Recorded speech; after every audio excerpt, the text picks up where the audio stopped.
Hello ವೀಕ್ಷಕರೇ, ಇವತ್ತಿನ ಈ ವಿಡಿಯೋದಲ್ಲಿ ತುಂಬಾ ರುಚಿಕರವಾದಂತಹ ರೆಸ್ಟೋರೆಂಟ್ ಸ್ಟೈಲ್ನ ಚಿಕನ್ ಮಂಚಾವ್ ಸೂಪ್ನ ಯಾವ ರೀತಿಯಾಗಿ ಮಾಡಬೇಕು ಅಂತ ತೋರಿಸ್ಕೊಡ್ತಾ ಇದ್ದೀನಿ. ಮಳೆಗಾಲದಲ್ಲಿ ಮತ್ತು ಚಳಿಗಾಲದಲ್ಲಿ ಗಂಟಲಿಗೆ ಹಿತ ಕೊಡುವಂತಹ ಈ ಥರ ಚಿಕನ್ ಮಂಚಾವ್ ಸೂಪ್ನ ಮನೆಯಲ್ಲಿಯೇ ಮಾಡಿಕೊಂಡ್ರೆ ಎಷ್ಟು ಚೆನ್ನಾಗಿರುತ್ತೆ ಅಲ್ವಾ.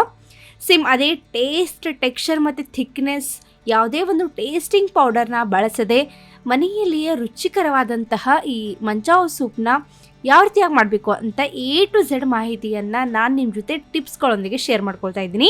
ಸೊ ಅದಕ್ಕಾಗಿ ನೋಡಿ, ನಾನಿಲ್ಲಿ ಮೊದಲಿಗೆ ಒಂದು ಕಡಾಯಿಯಲ್ಲಿ 2 ರಿಂದ 4 ದೊಡ್ಡ ಚಮಚದಷ್ಟು ಎಣ್ಣೆನ ಬಿಸಿ ಮಾಡ್ಕೊಳ್ತಾ ಇದ್ದೀನಿ. ಎಣ್ಣೆ ಚೆನ್ನಾಗಿ ಬಿಸಿ ಆದಮೇಲೆ ನಾನು ಇದರಲ್ಲಿ ಟೋಟಲಾಗಿ 1/4 ಕಪ್ನಷ್ಟು ಶುಂಠಿ ಬೆಳ್ಳುಳ್ಳಿನ ಈ ಥರ ಚಾಪ್ ಮಾಡಿ ಸೇರಿಸ್ಕೊಳ್ತಾ ಇದ್ದೀನಿ. ಇಲ್ಲಿ ಯಾವುದೇ ಕಾರಣಕ್ಕೂ ನಾವು ಶುಂಠಿ ಬೆಳ್ಳುಳ್ಳಿ ಪೇಸ್ಟ್ನ ಬಳಸಬಾರ್ದು. ಈ ಥರ ಚಾಪ್ ಮಾಡಿಟ್ಕೊಂಡಿರುವಂತಹ ಶುಂಠಿ ಬೆಳ್ಳುಳ್ಳಿನ ಬಳಸಬೇಕಾಗತ್ತೆ. ಯಾಕಂತಂದರೆ ರೆಸ್ಟೋರೆಂಟ್ ಸ್ಟೈಲ್ ಅಂತ ಅಂದಮೇಲೆ ಇದೇ ರೀತಿ ನಾವು ಶುಂಠಿ ಬೆಳ್ಳುಳ್ಳಿನ ಸೇರಿಸ್ಕೊಳ್ಬೇಕಾಗುತ್ತೆ.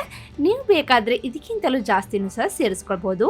ತದನಂತರದಲ್ಲಿ ನಾನು ಖಾರಕ್ಕಾಗಿ 1 ಹಸಿಮೆಣಸಿನಕಾಯಿನ ಈ ಥರ ಚಿಕ್ಕ ಚಿಕ್ಕದಾಗಿ ಕಟ್ ಮಾಡಿ ಸೇರಿಸ್ಕೊಂಡಿದ್ದೀನಿ.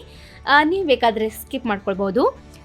ತದನಂತರದಲ್ಲಿ 1/4 ಕಪ್ನಷ್ಟು ಕ್ಯಾಬೇಜ್, 2 ದೊಡ್ಡ ಚಮಚದಷ್ಟು ಕ್ಯಾಪ್ಸಿಕಮ್ ಮತ್ತು 1/4 ಕಪ್ನಷ್ಟು ಕ್ಯಾರೆಟ್ನ ನಾನಿಲ್ಲಿ ಸೇರಿಸ್ಕೊಳ್ತಾ ಇದ್ದೀನಿ. ಈ ಎಲ್ಲ ತರಕಾರಿಗಳನ್ನ ಆದಷ್ಟು ಚಿಕ್ಕ ಚಿಕ್ಕದಾಗಿನೇ ನಾವು ಚಾಪ್ ಮಾಡ್ಕೊಳ್ಬೇಕಾಗತ್ತೆ. ಅಂದರೆ ನೋಡಿ, ರುಚಿನೂ ಸಹ ತುಂಬ ಚೆನ್ನಾಗಿರುತ್ತೆ ಮತ್ತು ಕಾಣಲಿಕ್ಕೂ ಸಹ ತುಂಬಾ ಚೆನ್ನಾಗಿ ಕಾಣುತ್ತೆ. ಇವಾಗ ನೋಡಿ, ಈ ಎಲ್ಲ ಒಂದು ತರಕಾರಿಗಳನ್ನು ಜಾಸ್ತಿ ಹೊತ್ತು ಬೇಯಿಸಿದೆ.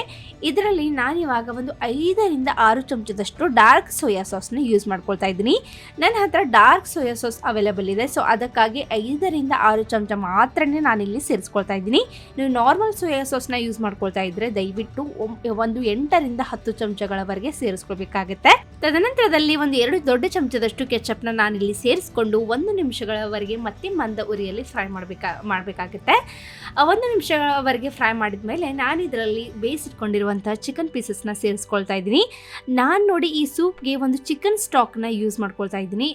ಅದಕ್ಕೇನೆ ನಾನು ಸೇಪ್ರೇಟ್ ಆಗಿ ಚಿಕನ್ನ ಬೇಯಿಸಿ ಅದರ ಒಂದು ನೀರನ್ನು ಸೂಸಿ ಇಟ್ಕೊಂಡಿದ್ದೀನಿ. ಇವಾಗ ಚಿಕನ್ನ ಈ ಥರ ಆ್ಯಡ್ ಮಾಡ್ಕೊಂಡ್ಮೇಲೆ ನಾವು ಮತ್ತೆ 1 ನಿಮಿಷಗಳ ಕಾಲ ಇದನ್ನು ಮಂದ ಉರಿಯಲ್ಲಿ ಫ್ರೈ ಮಾಡಬೇಕಾಗುತ್ತೆ. ನೀವು ಬೇಕಾದರೆ ಹಸಿ ಚಿಕನ್ನು ಸಹ ಪೀಸಸ್ನು ಸಹ ಅದೇ ರೀತಿ ಆ್ಯಡ್ ಮಾಡ್ಬೋದು. ಅದು ಸಹ ತುಂಬಾ ಚೆನ್ನಾಗಿರುತ್ತೆ. ಇವಾಗ ರುಚಿಗೆ ತಕ್ಕಷ್ಟು ನಾನು ಉಪ್ಪು ಮತ್ತು ಒಂದು ಸ್ವಲ್ಪ ಖಾರಕ್ಕೆ ತಕ್ಕಷ್ಟು ಒಂದು ಬ್ಲ್ಯಾಕ್ ಪೆಪ್ಪರ್ ಪೌಡರ್ನ ಸೇರಿಸ್ಕೊಂಡಿದ್ದೀನಿ. ಉಪ್ಪನ್ನು ನೋಡಿ ಜಾಸ್ತಿ ಸೇರಿಸ್ಕೊಳ್ಬಾರ್ದು, ಏಕೆಂತಂದರೆ ಸಾಸಸ್ಗಳಲ್ಲಿ ಆಲ್ರೆಡಿ ಉಪ್ಪಿನ ಅಂಶ ಜಾಸ್ತಿ ಇರುತ್ತೆ. ಸೊ ಅದಕ್ಕಾಗಿ ಉಪ್ಪನ್ನು ನೋಡಿ ನೀವು ನೋಡಿ ಸೇರಿಸ್ಕೊಳ್ಬೇಕಾಗತ್ತೆ. ಇವಾಗ ಕೊನೆಯದಾಗಿ ಒಂದು ಸ್ವಲ್ಪ ನೋಡಿ ಸ್ಪ್ರಿಂಗ್ ಆನಿಯನ್ನ ಸೇರಿಸ್ಕೊಂಡು ಇದರಲ್ಲಿ ನಾನು ಚಿಕನ್ ಸ್ಟಾಕ್ನ ಸೇರಿಸ್ಕೊಳ್ತಾ ಇದ್ದೀನಿ. ಚಿಕನ್ ಸ್ಟಾಕ್ ಅಂದರೆ ನೀವು ನೋಡಿ, ಚಿಕನ್ನ ಒಂದು ಸೇಪ್ರೇಟಾಗಿ ಜಾಸ್ತಿ ನೀರನ್ನು ಹಾಕಿ ಬೇಯಿಸ್ಕೊಳ್ಬೇಕಾಗತ್ತೆ. ಸೊ ಅದೇ ಚಿಕನ್ನ ನಾನು ತೆಗೆದು ಈ ಥರ ಪೀಸಸ್ಗಳನ್ನು ಮಾಡಿಕೊಂಡು ಇದರಲ್ಲಿ ಸೇರಿಸ್ಕೊಂಡಿದ್ದೀನಿ. ಮತ್ತು ಉಳಿದಿರುವಂತಹ ನೀರೇನಿರುತ್ತೆ ಅದನ್ನು ನೋಡಿ ನಾನು ಇಲ್ಲಿ ಸೂಪ್ನಲ್ಲಿ ಆ್ಯಡ್ ಮಾಡ್ಕೊಂಡಿದ್ದೀನಿ. ಇವಾಗ ಇದನ್ನು 2 ನಿಮಿಷಗಳ ಕಾಲ ಹೈ ಫ್ಲೇಮ್ನಲ್ಲಿ ನಾವು ಬೇಯಿಸ್ಕೊಳ್ಬೇಕಾಗತ್ತೆ. ನಾನಿಲ್ಲಿ ಟೋಟಲ್ ಆಗಿ 1 ಲೀಟರ್ನಷ್ಟು ಚಿಕನ್ ಸ್ಟಾಕ್ನ ಸೇರಿಸ್ಕೊಂಡಿದ್ದೀನಿ. ತದನಂತರದಲ್ಲಿ ಟೇಸ್ಟ್ನ ಚೆನ್ನಾಗಿ ಬ್ಯಾಲೆನ್ಸ್ ಮಾಡಲಿಕ್ಕೆ ಚೂರು ಸಕ್ಕರೆನ ಸೇರಿಸ್ಕೊಂಡಿದ್ದೀನಿ.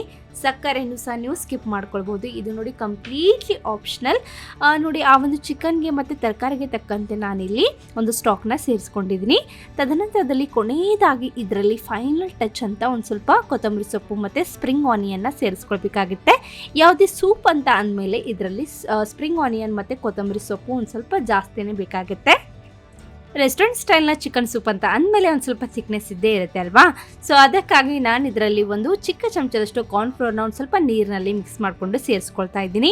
ನೋಡಿ, ಜಾಸ್ತಿನೂ ಸಹ ಸೇರಿಸ್ಕೊಳ್ಬೇಡಿ, ಯಾಕಂತಂದರೆ ಜಾಸ್ತಿ ಥಿಕ್ ಆದರೆ ಮತ್ತು ಟೆಕ್ಸ್ಚರು ಹಾಳಾಗುತ್ತೆ, ಜೊತೆಗೆ ಟೇಸ್ಟು ಸಹ ಹಾಳಾಗುತ್ತೆ. ಸೊ ಅದಕ್ಕಾಗಿ ಒಂದು ಸ್ವಲ್ಪನೇ ಕಾರ್ನ್ಫ್ಲೋರ್ ಸ್ಲರಿನ ನಾವಿಲ್ಲಿ ಸೇರಿಸ್ಕೊಳ್ಬೇಕಾಗುತ್ತೆ. ಇವಾಗ ಇದನ್ನು 2 ನಿಮಿಷಗಳ ಕಾಲ ಬೇಯಿಸ್ಕೊಂಡ್ಮೇಲೆ ನಾನು ಇದರಲ್ಲಿ ಟೋಟಲಾಗಿ 1 ಮೊಟ್ಟೆನ ಒಂದು ಸ್ವಲ್ಪ ಮಿಕ್ಸ್ ಮಾಡಿ ಇಟ್ಕೊಂಡಿದ್ದೆ. ಅದನ್ನು ನಾನು ಇದರಲ್ಲಿ ಇವಾಗ ಸೇರಿಸ್ಕೊಳ್ತಾ ಇದ್ದೀನಿ. ನೀವು ನೋಡ್ತಾ ಇರ್ಬೋದು, ಇದನ್ನು ಸೇರಿಸ್ತಾನೆ ಇದರ ಒಂದು ಟೆಕ್ಸ್ಚರ್ ಎಷ್ಟು ಚೆನ್ನಾಗಿ ಕಾಣ್ತಾ ಇದೆ ಅಂತ. ಸೊ ಮೊಟ್ಟೆಯಿಂದ ನೋಡಿ ಜಾಸ್ತಿ ಮತ್ತೆ ನಾವು ಮಾಡ್ತಾ ಇರುವಂಥ ಸೂಪ್ ಗಾಢವಾಗಿ ಮತ್ತು ತುಂಬಾ ರಿಚ್ ಆಗಿ ಬರುತ್ತೆ. ಸೊ ಅದಕ್ಕಾಗಿ ನಾವು ಕಾರ್ನ್ಫ್ಲೋರ್ನ ಒಂದು ಸ್ವಲ್ಪ ಕಡಿಮೆನೇ ಸೇರಿಸ್ಕೊಳ್ಬೇಕಾಗತ್ತೆ. ಮೊಟ್ಟೆ ಇದರಲ್ಲಿ ಒಂದು ಕೀ ಇಂಗ್ರೀಡಿಯೆಂಟ್ ಅಂತಲೇ ಹೇಳ್ಬೋದು. ಮೊಟ್ಟೆ ಇಲ್ಲದೆ ಮಂಚಾವ್ ಸೂಪ್ ಇದು ಅಪೂರ್ಣ ಅಂತಲೇ ಹೇಳ್ಬೋದು. ಇವಾಗ ನೋಡಿ, ನಮ್ಮ ರುಚಿಕರವಾದಂಥ ಮಂಚಾವ್ ಸೂಪ್ ರೆಡಿಯಾಗಿದೆ. ಕೊನೆಯಲ್ಲಿ ಮತ್ತೆ ಒಂದು ಅರ್ಧ ಚಮಚದಷ್ಟು ನಾನು ಒಂದು ಸ್ವಲ್ಪ ಬ್ಲ್ಯಾಕ್ ಪೆಪ್ಪರ್ನ ಸೇರಿಸ್ಕೊಳ್ತಾ ಇದ್ದೀನಿ. ಇವಾಗ ಇದನ್ನು ಚೆನ್ನಾಗಿ ಮಿಕ್ಸ್ ಮಾಡ್ಕೊಂಡ್ಮೇಲೆ ಮತ್ತೆ 1 ನಿಮಿಷಗಳ ಕಾಲ ಬೇಯಿಸ್ಕೊಳ್ಬೇಕಾಗತ್ತೆ. ಇವಾಗ ನಮ್ಮ ರುಚಿಕರವಾದಂತಹ ರೆಸ್ಟೋರೆಂಟ್ ಸ್ಟೈಲ್ನ ಚಿಕನ್ ಮಂಚಾವ್ ಸೂಪ್ ರೆಡಿ ಆಗಿದೆ. ನೀವೇನಾದರೂ ವೆಜಿಟೇರಿಯನ್ಸ್ಗಳಾಗಿದ್ದರೆ ಇಲ್ಲಿ ನೀವು ಚಿಕನ್ ಮತ್ತು ಮೊಟ್ಟೆಯನ್ನು ಸ್ಕಿಪ್ ಮಾಡ್ಕೊಂಡ್ಬಿಟ್ಟು ಸೇಮ್ ಪ್ರೊಸೀಜರ್ನ ಯೂಸ್ ಮಾಡಿಕೊಂಡು ರುಚಿಕರವಾದಂತಹ ವೆಜ್ ಮಂಚಾವ್ ಸೂಪ್ನ ರೆಡಿ ಮಾಡ್ಕೊಳ್ಬೋದು. ಇದನ್ನು ಬಿಸಿ ಬಿಸಿ ಇರುವಾಗಲೇ ಸರ್ವ್ ಮಾಡಿ ತುಂಬಾ ಚೆನ್ನಾಗಿರುತ್ತೆ. ಕೊನೆಯದಾಗಿ ಇದರ ಮೇಲೆ ಒಂದು ಸ್ವಲ್ಪ ಸ್ಪ್ರಿಂಗ್ ಆನಿಯನ್ ಮತ್ತು ಫ್ರೈಡ್ ನೂಡಲ್ಸ್ನ ಸೇರಿಸ್ಕೊಂಡ್ರೆ ತುಂಬಾ ರುಚಿಯಾಗಿರುತ್ತೆ. ನೋಡಿ, ಫ್ರೈಡ್ ನೂಡಲ್ಸ್ನ ಸೇರಿಸ್ಕೊಳ್ಳೇಬೇಕು, ಇಲ್ಲಾಂದರೆ ನಮ್ಮ ಮಂಚಾವ್ ಸೂಪ್ ಇನ್ಕಂಪ್ಲೀಟ್ ಅಂತಲೇ ಹೇಳ್ಬೋದು. ಈ ರೆಸಿಪಿ ನಿಮಗೆ ಇಷ್ಟ ಆಗಿರಬಹುದು ಅಂತ ಭಾವಿಸ್ತೀನಿ. ದಯವಿಟ್ಟು ಈ ರೆಸಿಪಿಯನ್ನು ಟ್ರೈ ಮಾಡಿ ನೋಡಿ. ನಿಮ್ಮ ಅನಿಸಿಕೆ ಹಾಗೂ ಅನುಭವವನ್ನು ನನ್ನ ಜೊತೆ ಹಂಚ್ಕೊಳ್ಳಿ. ಫ್ರೈಡ್ ನೂಡಲ್ಸ್ನ ರೆಸಿಪಿ ನಿಮಗೆ ಬೇಕಾದರೆ ದಯವಿಟ್ಟು ಕಾಮೆಂಟ್ ಬಾಕ್ಸಲ್ಲಿ ನನಗೆ ತಿಳಿಸಿ. ಆದಷ್ಟು ಬೇಗ ನಾನು ಈ ಒಂದು ಫ್ರೈಡ್ ನೂಡಲ್ಸ್ನ ಒಂದು ರೆಸಿಪಿಯನ್ನು ಅಪ್ಲೋಡ್ ಮಾಡ್ತೀನಿ. ಲೈಕ್, ಶೇರ್ ಹಾಗೂ ಕಾಮೆಂಟ್ ಮಾಡುವುದರ ಜೊತೆಗೆ ದಯವಿಟ್ಟು ಸಬ್ಸ್ಕ್ರೈಬ್ ಆಗುವುದನ್ನು ಸಹ ಮರೆಯಬೇಡಿ. ಮತ್ತಷ್ಟು ಈಸಿ ಮತ್ತು ಟೇಸ್ಟಿ ರೆಸಿಪಿ ಜೊತೆ ನಾನು ನಿಮ್ಮನ್ನು ಸಿಗ್ತೀನಿ. ಸೊ ಅಲ್ಲಿಯವರೆಗೂ ಟೇಕ್ ಕೇರ್, ಬಾಯ್.